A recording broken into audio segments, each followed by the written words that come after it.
होय साहेब, काल काय वादावादी झाली त्या ह्याच्याबरोबर तुमची शासकीय अधिकाऱ्यावर? अरे तो मला म्हणाला लाला लई तुम्हीच यूट्यूबवर गाजाला लायचा, लई बोलायला लायचा. अरे दमाय म्हणून बोलतोय म्हणतो का चुकीचं बोललो. आता मला हे काय सुपारी घेऊन बोलत नाहीत विजय सरदार. हा हे टेंडर आंबा नव्हे. अन्याय विरुद्ध होतोय त्याचा आवाज उठवाय नको म्हणलो. हा काय चाललंय तुमचं शासकीय कामकाजाबद्दल? कुठल्या ऑफिसमधलं सरळ दाखवा, सरळ कामं चालू आहे. हां प्रत्येक घोटाळं तर आहे, चौकशी आहेत. हा एक सरळ काम नाही, क्वालिटी नाही, पूर्ण नाही. हां मग तुम्हाला कशात जास्तीत मग बोलायला नको या गोष्टी.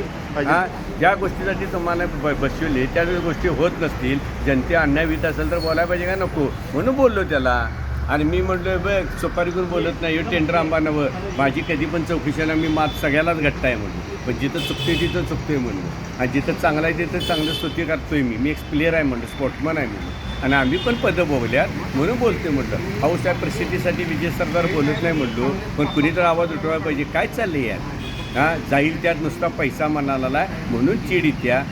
खाता एकाचं घाता एकाचं. हां माझा डोळे दाखवून दूध पातळी त्याला कोण बघत नाही, सगळं कळत असते. पण काय चाललं आहे म्हणून मी बोलतो. बोलण्याचा माझा हेतू असा की मी द्वेषापोटी बोलत नाही.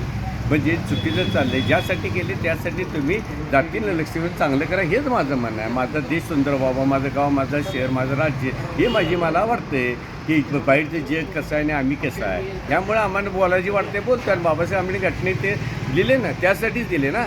हां कुणी तर बोललं पाहिजे, आवाज उठवला पाहिजे. आणि मी सगळ्याला घट्ट आहे. आणि मी अनेकदा परत सांगतो या सुपारी घेऊन मी बोलत नाही, टेंडर आंबा नव्हे. लक्षात ठेवा, सरदार जो बोलतोय तो बोलणार.